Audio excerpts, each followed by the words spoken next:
Welcome back and welcome to AfterCLIMB. And as I mentioned in our presentation today, I'm going to be talking about the return on investment report, which ties directly. These are the reports you just saw if you were watching the CLIMB September 2022 CLIMB webinar series. This is the report that I was showing in that presentation. So it's going to look a little different here because it's the actual output. But I'm going to talk about that report, and then I'm going to move on and show you a different report, items with no sales report. So let's just get started. So the return on investment report, this is the most important report in our system. This is the report that's going to tell you for every dollar you invested in inventory, this is how many dollars I'm getting back. So the way that I teach people to run this report, the best practice here, by the way, you can't run this report if you don't have your on-hand quantities in the system and you're not doing perpetual inventory. So you need to be doing both. Just putting them in and then only doing them once a year is still going to be kind of garbage in, garbage out. If you don't keep those inventories up to date, then you're really just not going to get the value of this tool, and it's an incredible tool. So let's just get started. So here's the best practice. I always tell people start with the department, start with the departments, and don't go detailed. Just go start with your departments. So I always skip the inactive items and the items and phasing out. These are items I'm not going to have anymore. So I'm going to do selected departments. You would do all of your departments. I'm going to do selected departments because I do want, I just have, this is just my demo system. It doesn't have very good data, but it does have some that I can, use in as an example. I'm going to go selected and just pick a couple of departments, and I'm going to compare August of last year through July of this year, and then to August of the year before through July of the year before. And so we can have this comparison. I'm going to click next. And as I said, I'm going to do I'm just going to do a couple of departments here that I want to pick from, just because these are the ones that I actually have some data on. And let me get, I was going to do 90, and I was going to do 60, and let's do 56. This is just some data just to give you an idea. So we're going to do this. I'm going to preview it. Just take a couple of moments for it to populate.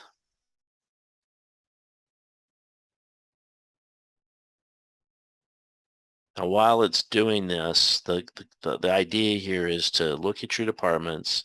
Then we're going to go back. We're going to drill down. We're going to look at one of the departments, but we're only going to look at we're going to look at all the fine lines in that department and see if there's any fine lines that are doing well and any fine lines that are doing poorly. Then we're going to drill down into one of the fine lines and look at the actual details of the items within that fine line and what's going on there. So it'll just be another moment here. In your store, this will take 5-10 minutes to run. So it's one of those things that you get it running and then you walk away and come back to it. Okay, so I'm going to make this a little bigger for you.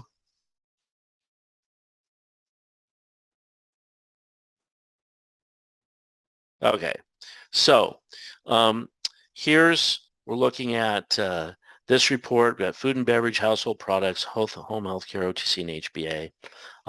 Now, in the presentation, if you watch the previous presentation, I mentioned there's two ways to display the numbers: as a percentage or not, or as real dollars.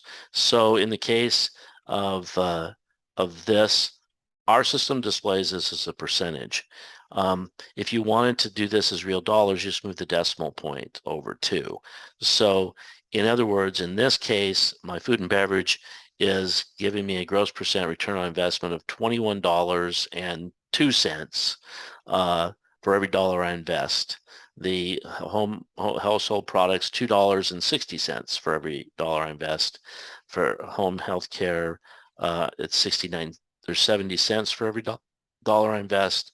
And then for OTC, it's $5.28 for every dollar I invest. And for HBA, it's 12.6 cents for every dollar that I invest, which obviously isn't accurate, but this is just demo data. It's not, not good data. But that's how you would read this. Or you're getting, 2,101.9% return on your investment. So that's, I like it. I personally, I would change this. We're talking about changing this to be, so you can really see it's $21 for every dollar I invest. Okay. That's astronomically high. Probably says there's something wrong with the data as well. Remember the chain pharmacy, their gross profit return on investment is 270% or $2.7 for every dollar they invest.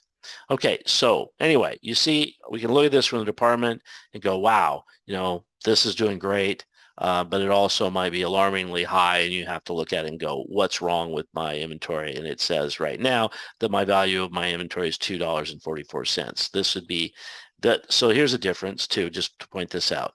Cost of inventory. This is the cost of your inventory right this moment in time. This is what your system says is on hand right now. This is the average inventory value over the last year. Okay. The reason this is off is I think I have one item that's food and beverage out of all the items in my file. So this isn't a realistic thing. But if you saw that my current value is negative, then obviously your inventory is wrong. And if it's really low like this, and you go, I have 500 food and beverage items. So if I see $2.44 as my average inventory value for 500 items, we know that's wrong too. This one's maybe more realistic. All of these are unrealistically low for your average inventory value. But again, we're just doing this to show you how to run the report. Okay, so let's say I want to see this OTC. I want to drill down and find out, why I'm only, or this is really good. Why, let's just look at it. You would normally, if it was really good, you might not look at it. You might go and look at home healthcare or HBA. I know that I just don't have much in the way of products in that. So, but I am going to look at this. So now we can go back and say, I want to look at department N01. So we can just close out of this. And now, instead of being by department, we say fine line, and we're going to say selected fine line. Everything else remains the same. And now I can go down to my fine lines and do my N01 fine lines, remembering that my fine lines and departments are related. So my N01 department is going to have all N01 fine lines, and so I've got all 5 of my fine lines. And now I'm going to preview the same information, but looking at this one department and the fine lines to see which fine lines are performing better than other fine lines, and if there's any underperforming fine lines. This one will take a little bit less time, so we'll have some good information here in a sec. Again, I'll make this bigger. So, okay. So now if we look at this, we go, okay, cough and cold looks good. That's 516% or $5.16 for every dollar I invest. Pain relief and antacids are $1.48 and $1.45 for every dollar I invest. Remembering that the base at the chain level is $2.70 or $2.70. So these are underperforming. And then vitamins and supplements is negative. Well, if it's negative, that's because there's a negative inventory, which means what? Your inventory is wrong. Your inventory is completely wrong. So, so this is skewing my numbers, but I have a problem here, and I have to go and do inventory on vitamins and supplements. Now, what could that mean? It could mean that you have one item, only one item. Everything is if you go and you say to yourself, oh no, that can't be right. I mean, I'm doing vitamin supplement inventory all the time. Something's wrong here. Well, it's likely that you have one particular or a couple of items that are in your system totally inaccurate, that have some huge negative value that's driving everything else down. And so that brings us to the next page of information that we want to look at. I'm going to go ahead and just drill down on one fine line. So I'm going to choose this particular fine line, N0120. So we're going to go back out. And this time we're going to select a fine line, but we're going to add details.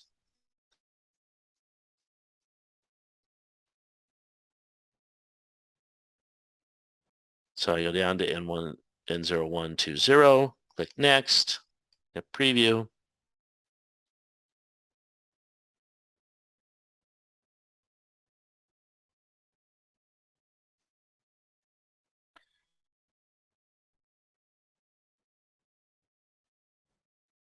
Okay, so now we can look at this and we can say, okay, overall, 148% or $1.48 per, and we can start looking at what performs and what doesn't perform.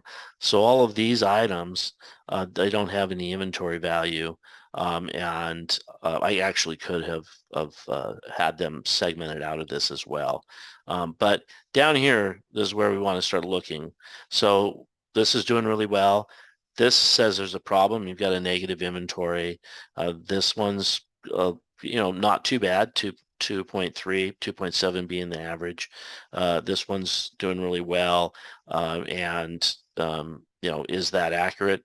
Well, hopefully. The average inventory is $2.26. So, if this is accurate, great.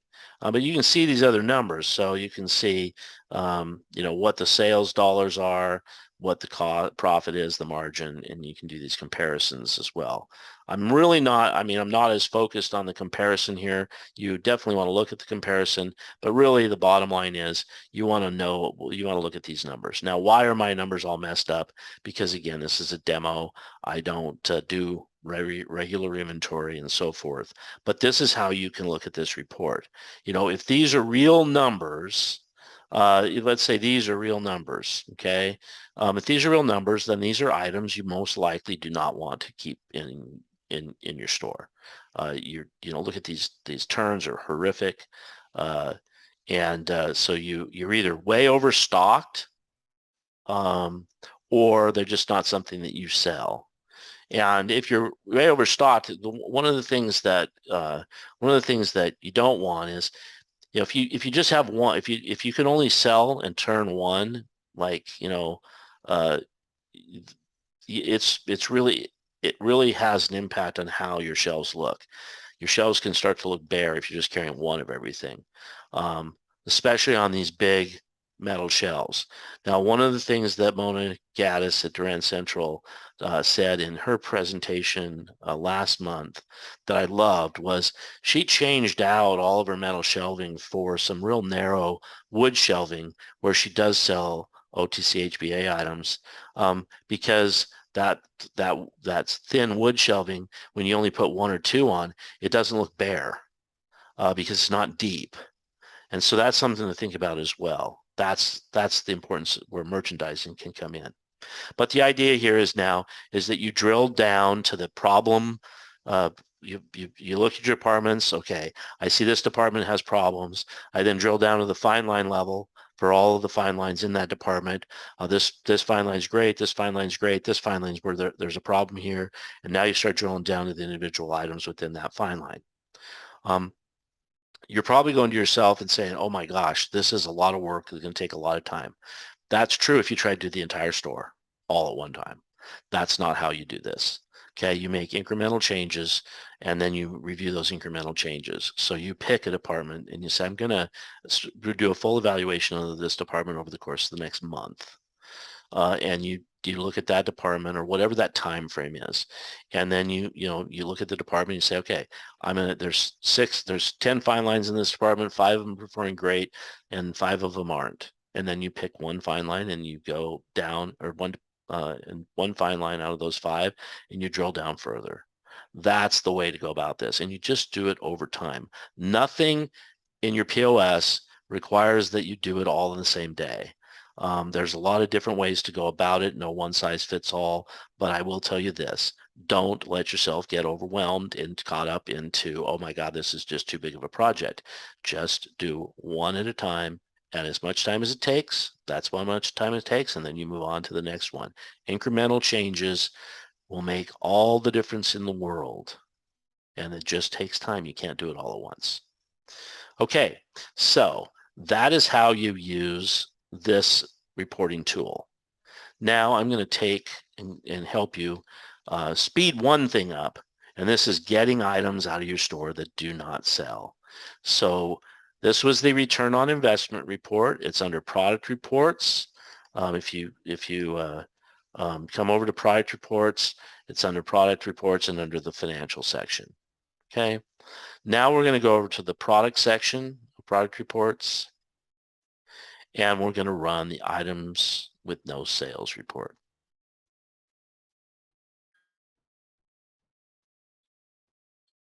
Okay, so the items with no sales report will let you choose no sales since whatever time frame you want. Okay, we're just going to go with 6 months ago. We're just going to report only. You can have it set items to phase out. You can have it set items to inactive, or you can have it delete items with no sales. I don't recommend ever doing the delete with no sales. And I mean, I shouldn't say ever. If you've been around for, if you've been using our system for 20 years, then yes, you might want to set this report up where it's going to delete some really old items. But anyway, we always want to start here, report only. Now, I only want to show items that were, and here's something for you to know about the system. What's created versus activated. Okay, so the date created is exactly that, the date that it was created in your system.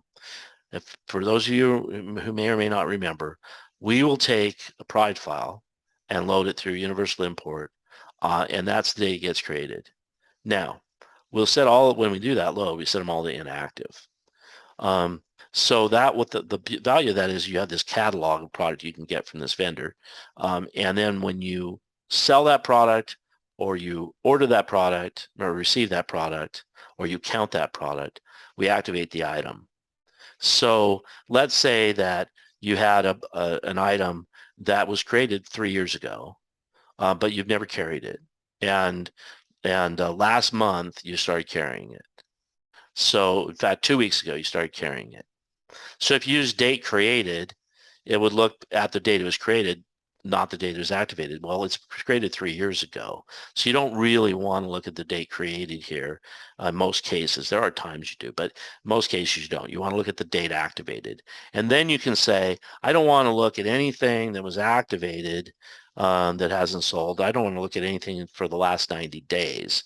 So if I've activated in the last 90 days, I would expect it to have sold.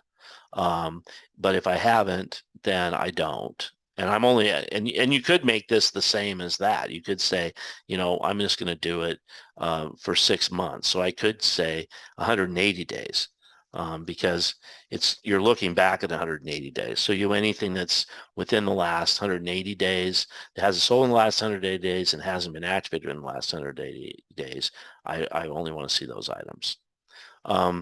These other two, I personally wouldn't do them. Maybe load items into a promo event if you really drill down into a specific area. But the bottom line is what we're looking for here, what isn't selling? And we're going to go ahead and I'm going to do vendor fine line. Now, I like to do this in conjunction with that other report. So I've already looked at, and I know that I was looking at fine line N0120. So I'm going to actually look at that. I'm going to skip inactive items, and I'm going to do a selected fine line, and I use regular costs because if you're using average cost and the item's not in inventory currently, then it's going to be zero. I like to know what the regular cost is, but that's just me. You can go either way. Okay, so I said I wanted to do it in conjunction with that, so I'm going to do the pain relief, and these are the items. I'm looking for the items that just aren't that have no sales in the last 6 months.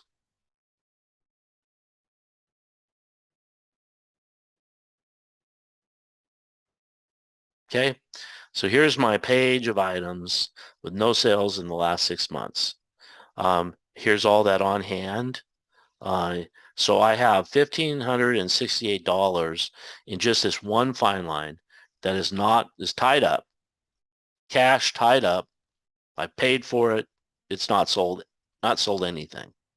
Um, Here it says your date that it was created and your date last sold, okay, and the date last received. So it gives you a lot of information.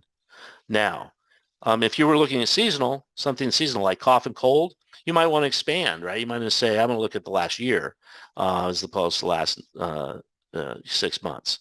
Really, again, one of those things, no one size fits all solution. Just know how to use it and then think about what it is you're looking at. So, what do we want to do here? Again, these are all fictitious. These are all numbers that I throw into my system for testing and so forth. So, hopefully you really don't have 21 of this item. Hopefully you never put yourself in that situation unless some kind of a special buy, which is really failing dramatically.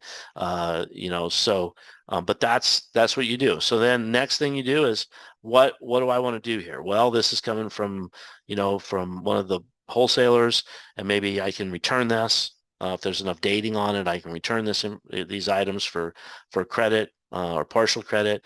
Maybe it's, I do some kind of a special promotion on Tylenol products. But bottom line, you got to get it out of the store. And you may say, I'm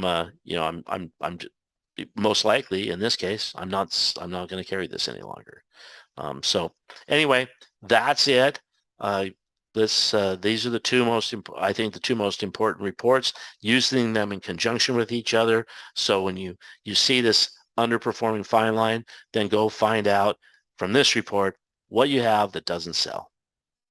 And that's all I have. I hope this is helpful as always, and thanks for joining me for AfterCLIMB. Bye, everyone.